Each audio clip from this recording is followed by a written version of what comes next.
Welcome to Steve and Tara talk about publications during a PhD.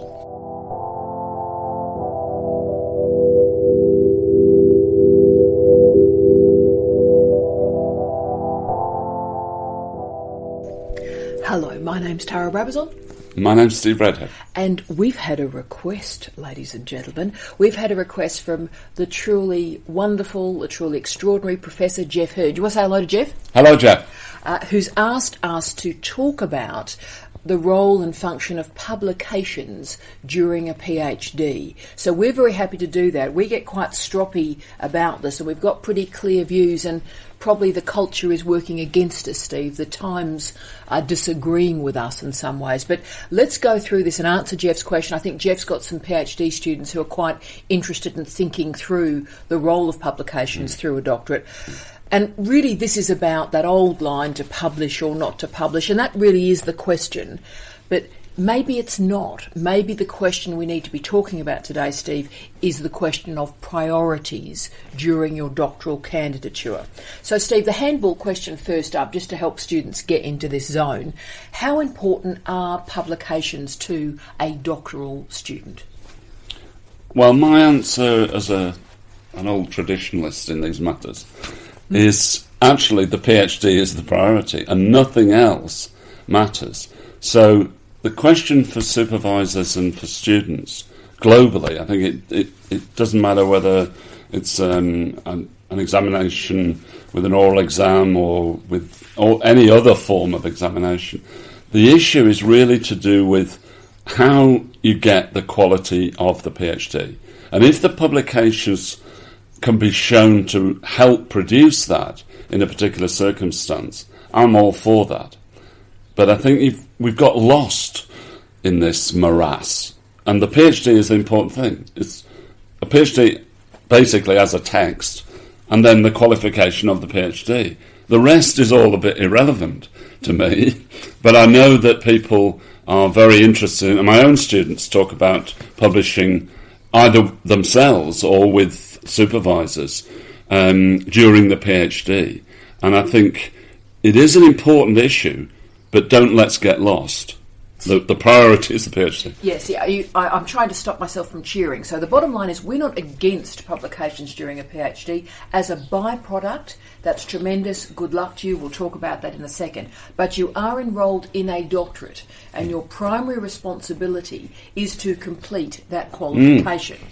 And it is a qualification. Do it as quickly as you can, as well as you can, be examined from the best scholars on the planet, and graduate. That is the goal, and whatever else happens during that 3 years is tremendous and is about career planning, but is not the priority. So where some of our colleagues and our students would disagree with us, Steve, I think, is there is that argument that when they're gaining an academic job, that they need the publications. But let's cut to the chase on this one between the pair of us. You and I hire people, okay? So in terms of gaining the academic job, what is more important, the doctoral completion or publications? Well, I would say definitely the doctoral qualification. Yes. But I think it is getting mixed up. I've been involved in, lots of hirings where people say, oh, yeah, but they haven't got any publications. Well, it's catch-22. They've only just started. They've done the PhD, and then they've been criticised for not getting the publication. And the students are under pressure in order to get the jobs, to produce and to have a CV of more than an early career researcher. I think it's getting crazy. So it's mixed up. But I think that we're back to the priorities. That the PhD is the priority. The qualification is the priority. But I know that increasingly the pressure is on the students to publish. Yeah, and look, I'll get to this. I'll cut to the chase. I'll do the honest stuff, and you can decide whether or not you're going to follow me there. I am a manager. I'm a head of school. Okay, so I do hire. Now, if you are gonna, coulda, shoulda complete a PhD, and there's anybody that's applied with a PhD, the person with a PhD will get it every single time. My rule of shortlisting is my first cut of people that I get rid of when I'm shortlisting is if you don't have a PhD, that is the first cut. So I'm being really honest here, okay? And the reason for that, guys, is all of us have been caught over the years with someone who is going to shortly submit their PhD. I can't tell you that, when you say I'm shortly submitting my PhD, if you've got that on your application, all of us have been burnt, not once, not twice, but hundreds of times by somebody who has said that. Okay, and then for 3, 4, 5 years or never, they're finishing off the final bit of that PhD. I mean, when I was at Murdoch University, half of bloody Fremantle was doing a PhD, talking about it over their long blacks, okay? So, there's plenty of people enrolled in a PhD. The achievement is actually finishing it. So if anyone ever says to you all the publications really matter, not having a PhD is the deal breaker. There are so many people with a PhD that if you don't have one, you're in the first cut of who is not shortlisted for a job. Now, have I been too harsh there, Steve? No, not at all. And I think we're back to the issue of whether a publication practice within the PhD time is actually necessary. It's certainly not sufficient to get a PhD, but even, is it necessary to get a PhD? I think that's how we should be looking at it. And that may be, I think you have to look at it on a case-by-case basis. It may be necessary in the particular circumstance of a particular discipline, a particular student and supervisors, to get publications by the student on their own, or maybe even publications by the student with the supervisors. Yes. It may be. But I'm pretty sceptical about that. Exactly. And again, the scale of it, so you do a PhD and maybe 1 or 2 articles on the way through. Yeah. Thanks for playing. So it's not an either or, but it is a question of priorities. And I think it's very important as people who hire early career researchers that everybody knows with 2020 vision what we're doing. And if you don't have a PhD, you are in the first cut of people that are not being shortlisted. So please remember that. So let's talk about conferences. You and I have a particular stance on conferences. In fact, we differ on our perspective on conferences. We do. Let's talk about conferences. Are they necessary during a doctorate? And what about that diabolical word, networking? I think they can be useful. I think conferences can be useful. Where I've got pretty narky about it is when I've seen this sort of blanket system where people just apply to go to conferences, especially if you're head of school or a dean, and giving out money as a result of that. And then it just becomes, there's all sorts of ideas around this where people are criticised for just being on a jolly. Well, that, fair enough, that's junket stuff. That's one kind of issue. But I think systematically, if you're going to conference after conference after conference and just getting basically a paper of, giving a paper of 20 minutes or whatever. It might be the same paper and over again. And it very often is. Yes. And not getting any publications out of that, I do think that's a real problem. And then the argument about publication within the PhD time comes back to us. But actually the conference idea, it can be productive. I think, again, it's a matter of looking at it on a case-by-case basis. It depends what the conference is.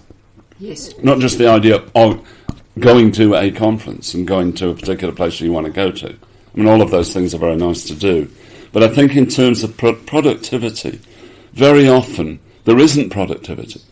No, and you have to recognise, guys and girls, particularly those of us in Australia, but also in the States and Canada, we live a long way from where these conferences are held. So there's all the time that you're wasting in travel, the money that you're wasting to get there in a time where the money is really not available. And also, again, sorry to be the honest cow here, but I will be. Remember, you're a PhD student, okay? There are about 5 or 6 streams of papers going on at the same time. So it means everyone going to the conference has to choose which of these 5 papers that they're going to go to. So you are a PhD student. No one knows if you're alive or not. So you have to be prepared for 5 or 6 people to turn up. So you have to think about this honestly. You go all this way, you spend all this money, you waste all this time in airports and all the rest of it, and then you go and deliver your paper. You've got all tense about it. You deliver your paper.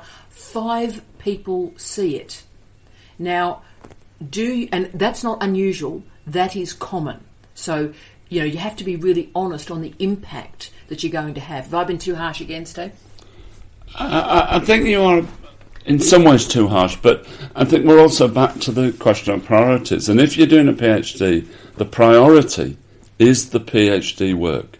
So everything else is extraneous to that. Yeah. And I think you have to talk with your supervisor about what is the most useful conference to go to and when it is most useful to go to. And it may be, I've experienced students who do good conference papers, and they really do then get good publications during the PhD period out of that. So I can see on an individual basis where that's very, very useful. But I can also remember examples where it's been a complete waste of time and energy, and all the energy has actually been sucked into going to conferences, really, which have been completely unproductive in the end. And the one area of this question we haven't addressed is networking, which is often used as the excuse, oh yes, only 5 people went and I spent all this money, but I got to meet people over a muffin. Now, my argument would be, and again, I'll be staunch because I'm trying to be staunch in this podcast, that with the use of social media now, with not only Twitter but Facebook and all the, academia.edu is a great example, where your work can be read and promoted in all sorts of different ways, and you can actually meet interesting people in online ways and online platforms, then the analogue conference becomes a little bit of a clunky way to do that. And also, I suppose you and I talk a lot about the patronage model that we despise. So somebody knows somebody knows somebody and they get a job. Now, patronage still exists as a way to get a job. There's no doubt about that. We can't lie about that. But having said that, with the ruthless economic environment that exists at the moment, there's less space for the patronage model because people need to hire people who will actually teach fantastically and research fantastically. The slush fund of patronage of hiring mates is not really a functional system anymore. What do you think about that comment? I think networking is a problem. And networking wherever it is, whether it's conferences or other places. As you say, it's fitting into a patronage model where merit is not important. And I would certainly argue for the absolute opposite, that a meritocracy is what's important. And we should be trying to create that. That's why getting a high-level qualification like a PhD is really important. Then it doesn't matter about who you know. It's actually how good that work is. Yeah, how smart you are. This is about universities. This is about brilliance. This absolutely. is about intelligence. Yeah, and the general idea of networking is probably, a bit in the patronage model. But I think in general, the idea of going to meet people, I know what you mean about technology, but the idea of actually meeting people, seeing them in the flesh, for all sorts of reasons is still a good thing. I really do. I'm not against video conferences or teleconferences or social media, but I also like to see people too. We so disagree on this. Because also, I suppose I get a great deal out of that social isolation of writing too, maybe that's the difference between us two. I like being on my own thinking. I really enjoy that. And reading, I find networking through reading, so I read interesting things. I send that person an email, go, that was a tremendous book. I just wanted to let you know I really enjoyed reading that. So I've met a lot of people that way. But it's like the difference between watching football on live TV, as I do now, instead of going to live games. And I think, you do learn from the live, actually. And certainly live speakers at conferences, really good speakers. You can learn a lot, which suffers in this technological age, I think. I agree with that, but I think the number of great speakers are declining. Yeah, but that's partly, it's a vicious circle. Yeah. As you can see, we disagree on this a great deal, but we do agree that the patronage model and the version of networking that exists is declining as the baby boomers decline, but also it has hurt the universities. It has, definitely. Very badly. Yeah. So therefore, and this is the sort of positive bit of the conversation, I hope, what do you recommend to doctoral candidates when they're creating a research plan, both during and after their candidature? What should they be doing? Well, I have, for my students, and I have always had this, the idea of a plan which basically takes you from A to B, and A is the start of the PhD, and B is the end, whether there's an oral system or not, but just the granting of the PhD. If students feel that they want to publish in the meantime, in work related to the PhD, it can be a good thing. Oh, it can be, absolutely. You can put in the PhD that you've actually published either yourself or with supervisors. Or others. Examiners themselves will see that and say, oh, this is peer-reviewed work, and it is included in the PhD. There's all sorts of benefits. But my argument would be that you should plan without that.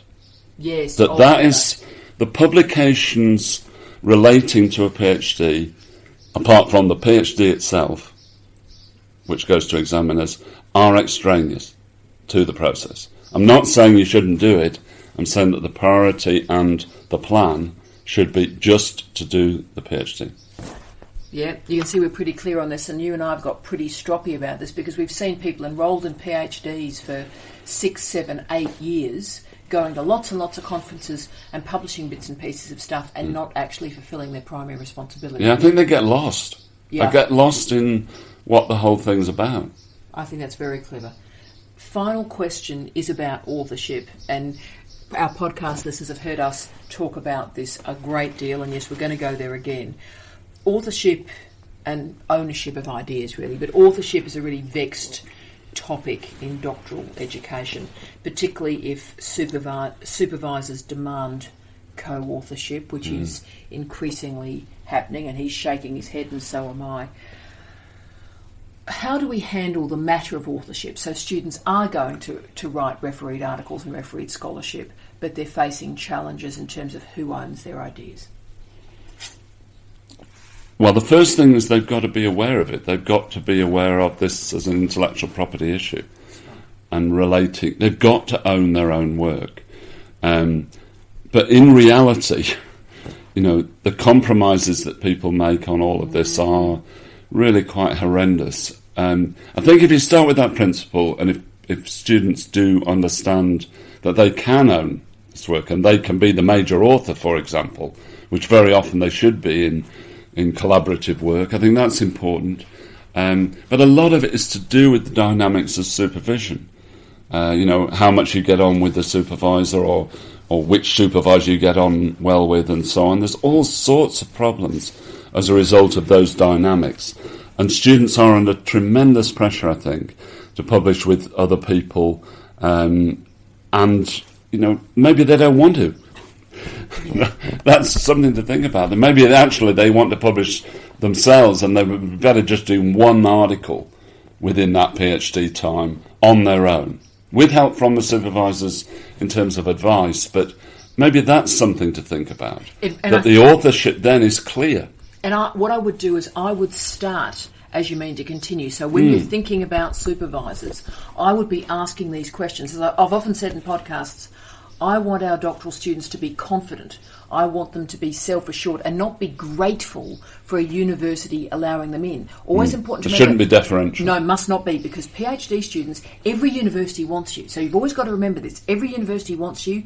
Every staff member wants you. So don't be grateful that they've accepted you. There'll be hundreds of people that would want to accept you. What you need to do, though, is ask the key questions of your prospective supervisors. And one of those must be, if I write an article, will you want to have an authorship name on that? As simple as that, as clear as that. And if they say yes, if you write it during this 3 years, then you will add my name, as supervisors do say, then you go, thank you very much, and you pick up your bat and you go to someone else. Because remember, there are plenty of supervisors out there that if you write it, it's yours. If I write it as a supervisor, it's mine. If we write it, it's ours. And that's absolutely clear. So I would ask that question at the start as a deal breaker, Steve. And I think it's also different that you're a PhD student, because this is going to be original contribution to knowledge. It's not just like staff member A collaborating with staff member B and C. This is your original contribution to knowledge work, which is getting some published access, generally, outside the PhD, and you're the person doing the original contribution to knowledge. I know that supervisors can make major contributions, that make minor contributions. But they're also, to be frank with you, they're then paid for that. That's part of our job. We are paid to do those contributions. That's right. But the original contribution to knowledge issue is really important. That's not true if you're just staff member A, B and C, outside of the PhD process. The point about the PhD is this is going to be original contribution to knowledge, or it's not going to pass. So when you're publishing out of that, you are going to be the main person. Yeah, because it's yours. I know you're getting advice and actually good writing very often from your supervisors who you're writing with, but the thing has got skewed. It's the student who's producing original contribution to knowledge. Yeah, and I think that's so clever. And where I would finish too is with a series of stories I've had with a lot of supervisors, particularly a lot in the United States, interestingly enough, where they've been very critical of me and saying, how dare you? Me getting PhD students is integral to my career. Me getting tenure, or me completing the tenure track, or in the Australian and New Zealand context, or me getting promoted. Yeah. I need lots of PhD students and they give me lots of publications and it's all about me. Well, I'm sorry, that's the greatest skew of all. Yeah, it is. A PhD candidature is not about the supervisor. It is us serving the profession. It's us serving and enabling that PhD student. You agree with that, Steve? I agree absolutely with that. And so, guys, I hope this conversation has helped. We haven't pulled any punches because I think Steve and I are getting increasingly concerned about what we're hearing, the rhetoric that is being configured as seemingly real in a lot of university discourses, where stuff is being promoted that is so far away from what should be occurring. We're just getting a little bit frantic and a little bit worried, and we would like to make that intervention particularly. So we wish all the PhD students well who have listened to this podcast. Please contact us privately, confidentially, if you want to continue this chat with us. Very happy to do so. And again, we hope that the supervisors who are listening to this have a bit of a think about their own priorities and start to realise that the PhD students that they have the great privilege to supervise, that's not about their career. That is about the service to the university sector. So, Steve, thank you for that conversation, darling one. And a big hello to Jeff. Hope it was useful, mate.